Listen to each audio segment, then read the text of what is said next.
You are listening to Accents, a radio show for literature, art, and culture. I'm your host, Katerina Stoikova, and my guest today is poet Barry George. Hi, Barry, how are you? Hi, I'm doing well today. Happy to be on the show. Thanks a lot. I'm very excited to talk to you. This is your first appearance on Accents, even though you and I have been friends for a long time. Yes, that's true. And already published something of mine. Yes. Yes. And basically, I think that for all these years, I have been really waiting to interview you personally in the studio. But Yes. now the COVID situation has made my setup such that I can have people from all over the world. And Yes. how lucky that Barry and I get to talk now, and our listeners can listen in. And Barry George is a poet who writes mostly in the tradition of the Japanese forms, haiku and tanka. He lives and teaches in Philadelphia, and I believe he'll read for us today both haiku Yes. and tanka. Yes. Well, I know that, speaking about myself, each once in a while I submit poems for publication, and I know I have an idea of where to submit regular poems, but what about haiku and tanka? What about our listeners who write in these forms? Where should they submit work, publication? Okay, well, there are specialty journals for both haiku and tanka that are devoted to those forms, sometimes together and sometimes separate haiku and separate tanka. So one place to start, a good place to start would be, there are two organizations that are, very much sister organizations, which are the Haiku Society of America, which publishes Frog Pond. And then there's the Haiku Canada, which publishes Haiku Canada Review. So in addition to those two journals being good ones to submit to, anyone, I believe, of any nationality can join both of those organizations. In other words, I'm a member of Haiku Canada, as well as, and I'm also a member of the British Haiku Society. So I should add, there's another leg, and their publication is called Blithe Spirit. So one place to start is with those organizations and their websites. So their websites will provide other places to publish, and also those are the best places to go to for, I'll call it classified ads, which isn't quite the right term, but in each of them, usually in the back section, they have call for submissions of journals, or maybe somebody is writing a book about cat haiku, or anything along those lines. Those three legs of the societies would be a good place to check out their website, maybe join to get their newsletter. Those would be good sources. There is, let's see, probably the oldest haiku journal, or the oldest well-established haiku journal, is called Modern Haiku. So that has quite a big circulation. But I think one of the benefits of haiku is because so many poems can be published in an issue because they're short. Most of the editors are always willing to help looking for new poets and publishing them. So I would encourage people to try all of those. There's an online journal called The Heron's Nest. So that's all continuous, theheronsnest.com. That's a very popular monthly. Most of these others are either quarterly or 3 times a year. And let's see, Presence is another good British journal. And one final one that's an interesting one is called K-O. And this is edited and published by a modern Japanese master, I'll call her, Koko Kato, and there's one publication of Ko is completely in English. So that's also a good place to start. And even though I believe that haiku ranks fairly high in poetry forms as to agreement among people as to what is a haiku, there still is considerable difference of opinion. And you know, you may be able to get a feel by looking at the different journals what meshes most with what you are already writing or resonating with or hope to read. But I would start with those, and then those sources will give you ideas of other places to apply to submit to. So wonderful. Thank you so much, Betty. And here is a question that I have, and I have my opinion, but I really want to hear yours, and I want our listeners to hear your opinion, is how important is the 5-7-5 rule in haiku? My opinion, and I think it's shared by most translators of Japanese haiku into English and by most people who write haiku regularly, and that would include all of the journals that I mentioned and societies, think that the 5-7-5 idea is not at all important, or I would say is important in this way.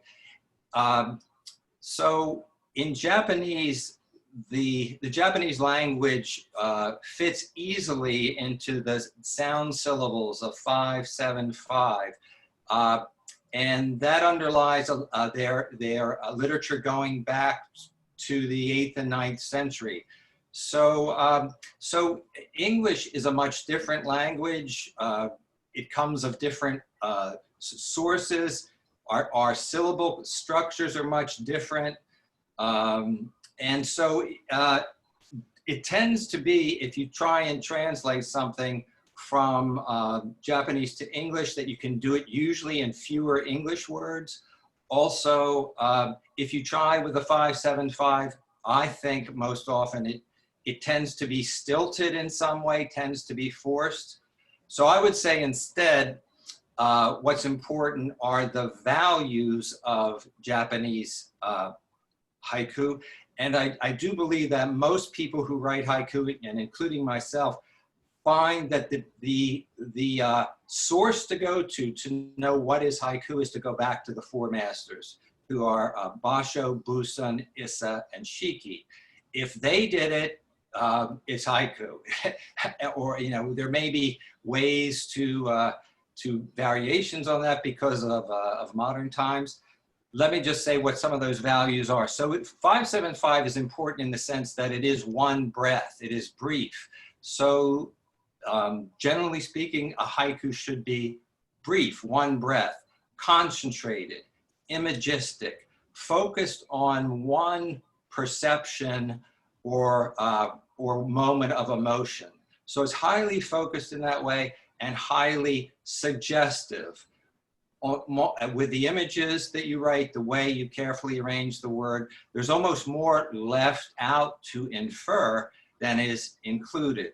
So those ideas of brief, one breath, focused, imagistic, suggestive, I think there you've pretty much got a haiku. And so that's not an exact science, but I think it's one that, in my experience, fairly well ensures that there is a fair agreement among most of the people who write haiku, and these societies and publications that I've mentioned pretty much all stay with that idea. There may be some variations as to how important it be that it include a season word, or that it refer to nature as opposed to human nature, or whether both are included, or there's some variations, but generally, certainly Japanese haiku is the place to begin, except not necessarily with the strict 5-7-5 formulation.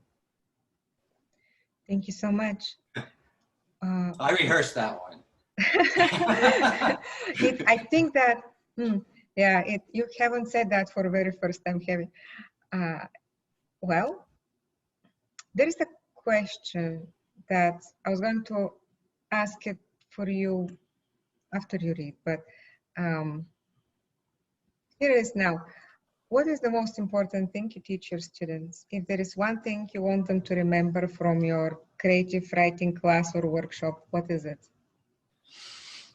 The most important thing is to trust yourself, your own voice, your own inner imagery.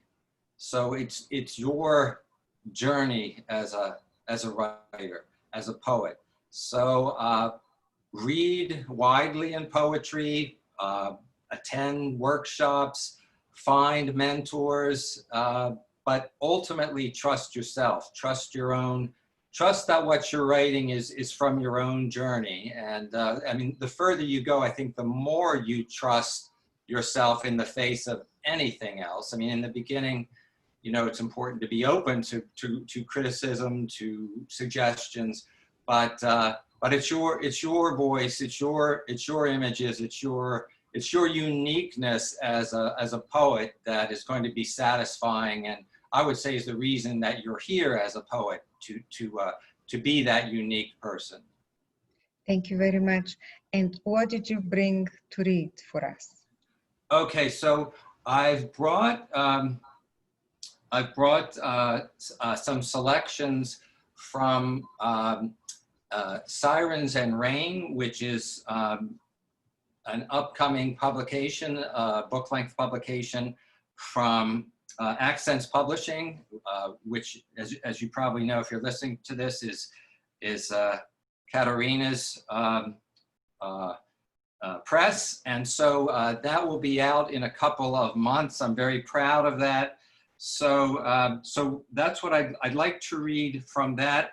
And then I'd also like to read a little bit of tanka, which is a related form from my previous book called The One That Flies Back. And this is about tanka. So this might give me something of an opportunity to show the difference between the two forms, but maybe the ways in which they can be enjoyed differently. So, so I'd like to start off, if I can find it here on my screen here, with the book Sirens and Rain. So Sirens and Rain is Philadelphia haiku, essentially. I've been in Philadelphia for about 35 years now, and it's kind of grown on me. It's a great place to observe both nature and, quote, human nature. And so Sirens and Rain is arranged by seasons.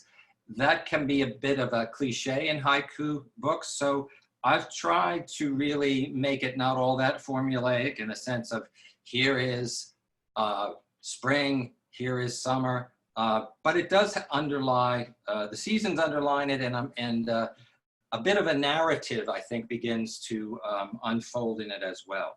So without further ado, what I'd like to do, and it is arranged by seasons, what I'd like to do is start off reading the way the book starts off with the season of summer. And the summer subheading is heat warning. So this is Sirens and Rain, Part 1, heat warning. First skyline, a single window pane reflects the sun. City dawn, window washers rise on their scaffold. Lone jackhammer rings in the morning, the heat.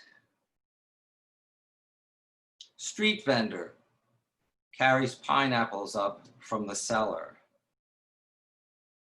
Up elevator, her exit prompts realignment. Heat warning, the cat's shadow rises over his bowl. Expert deposition, folding and unfolding his surgeon's hands.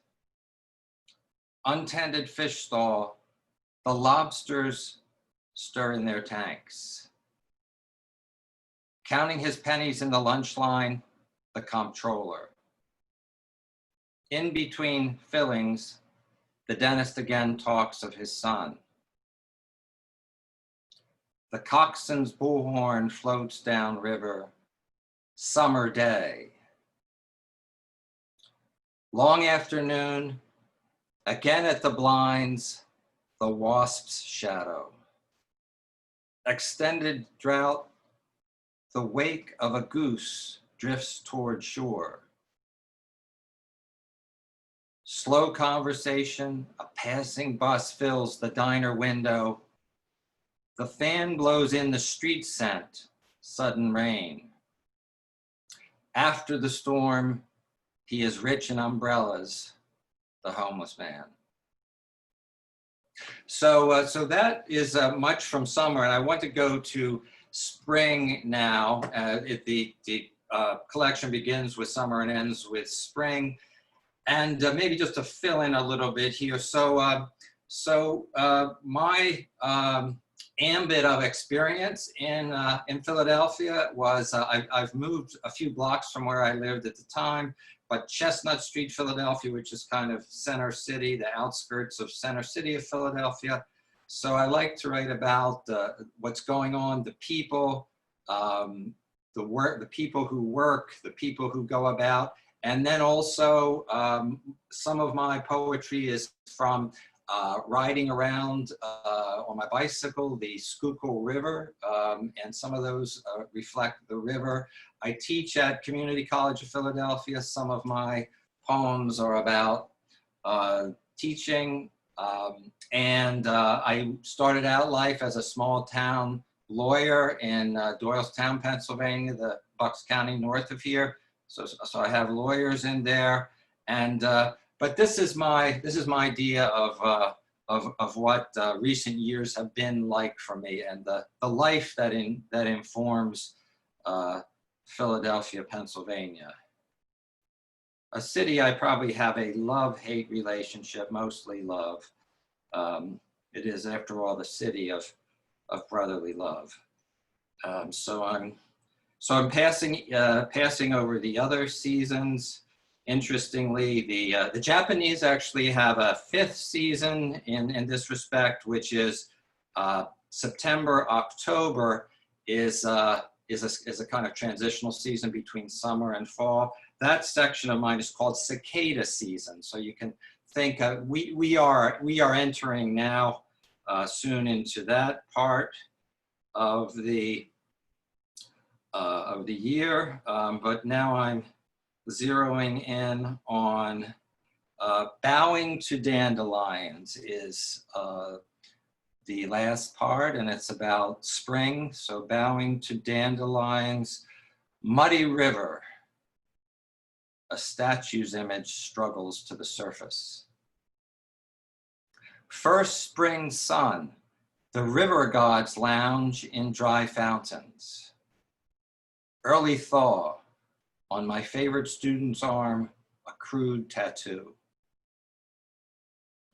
Morning shade, the parking guard's basso warms the sidewalk. Back streets, the divas warm up rises above Sirens and Rain. Windy March, his trousered legs ripple with a jackhammer. Off to school, a father and 2 small umbrellas. Sudden rain, a quickening clatter of heels. The campus in bloom, my crush on the new general counsel, who has since left the college. It's a shame. Dogwoods in blossom, workmen polish the somber face of Grant. Park statue. Okay, here comes the French general bowing to dandelions. I since found out by looking closer at that statue that it's a Polish general who assisted the colonies in the revolution, but I am using poetic license and calling the statue of a French general with kind of Lafayette in mind in the background there, although it's not Lafayette. Park statue, a French general bowing to dandelions. Easter morning, even the beggar's hair is combed and parted. Low mass, beneath the rector's robe, New Balance sneakers. Pope's visit, news anchors interpret the mystery. Priest raises the wafer, my third eye. South Philly in spring, the hoagie shop's signed picture of Stallone. Diner night, the ceiling fan twirling in our teaspoons. Railroad boxcars scrape along the tracks. A night of cherry blossoms. Oops, something went wrong here, I'm sorry. Come down the home stretch here. Okay. Diner night, the ceiling fan twirling in our teaspoons. Railroad boxcars scrape along the tracks. A night of cherry blossoms. City lights, I'm overtaken by my second and third shadows. Open door, the darkness lengthens into a kitten. The stylist rinses away the sound of her voice. Okay, so that's some poems from the upcoming Sirens and Rain. And then what I'd like to do is just read a few poems from this book, The One That Flies Back, which is a chapbook published by Cattywampus Press, where this is available. Cattywampus is Catty, K with a K, Cattywampus, which means catty corner. So it's a very nice press outside of Boston. And this is called The One That Flies Back. So briefly about tanka. So tanka is 2 lines more than haiku. In Japanese, it would be 5-7-5-7-7. So there's a history and an intertwining of history between haiku and tanka. But essentially, that through all the years, that's how it's ended up, that we have tanka and we have haiku.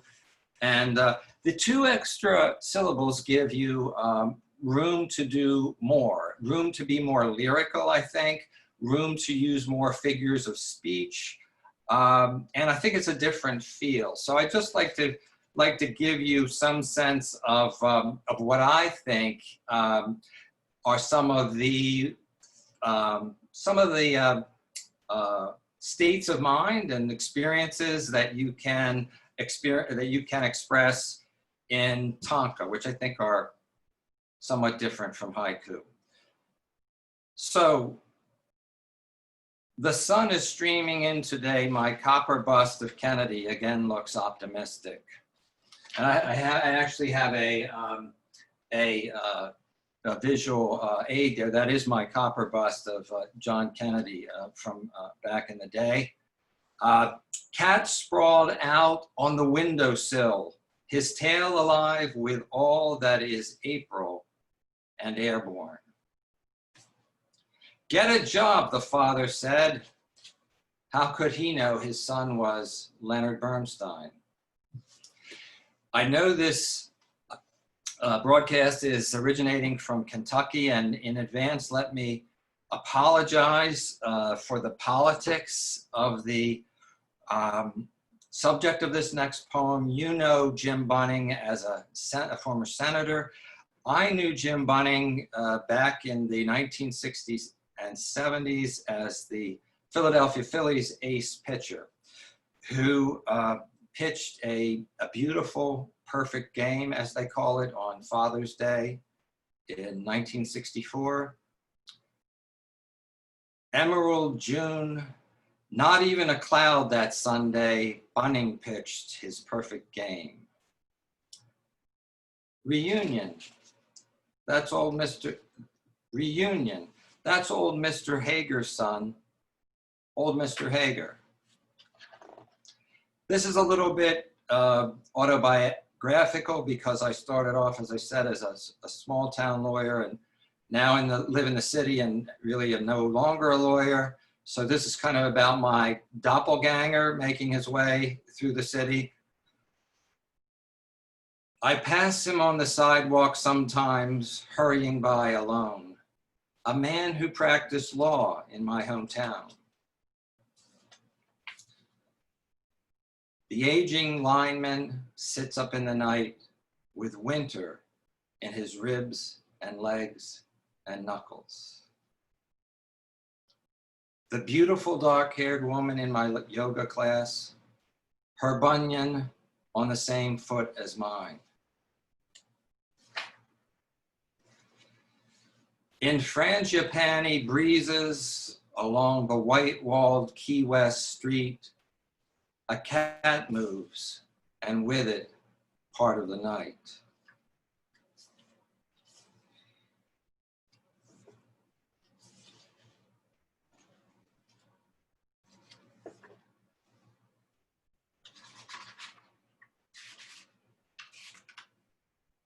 Bumping along on this late flight, half dreaming, Dad's driving us home in the Rambler.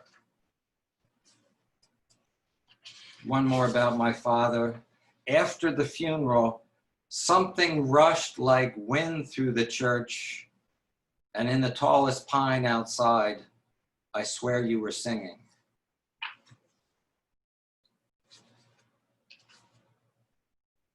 After the flock has swooped and soared and swooped again and scattered, the one that flies back my way. And the last few, in my high-rise apartment, some poetic license here. I lived in a 4-story walk-up, but this is the sentiment. In my high-rise apartment, ear to the floor, I listened for a heartbeat, anything. For a second time, I stooped to pick up something on the floor and find it to be moonlight. And I'll finish with winter, which we haven't heard much from so far. Lying awake on the night of a storm, even when I close my eyes, especially when I close my eyes, I see snow. Thank you.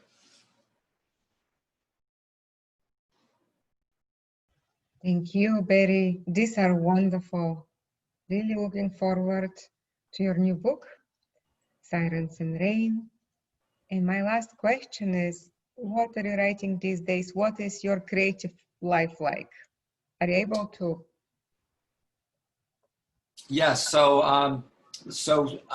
since this book, I've continued to, I basically write haiku as it comes to me, and without a kind of purpose in mind, but it tends to be poetry now that has more to do with the restrictions that we're living under, and again, I try not to do it in a too obvious a way, but more the feeling underneath what's happening with us now, the kind of uncertainties that it's bringing up about what life is now, what life will be after this, what it all means. So I'm hoping in what I'm doing and what I'm opening myself up to and allowing to experience as I go in a limited way about the city, or as ideas come to me. It seems that I'm writing about really what it is now, what's going on, and so those I think I'll be assembling at some point into a collection, but I'm following whatever is kind of coming to me on a daily basis about that. Thank you so much, Barry. I appreciate you, I appreciate your poetry, I appreciate your time. Good luck with all your projects. Thank you so much. It's always a pleasure to see you, my old friend, and it's a pleasure to be on your show. So thank you very much.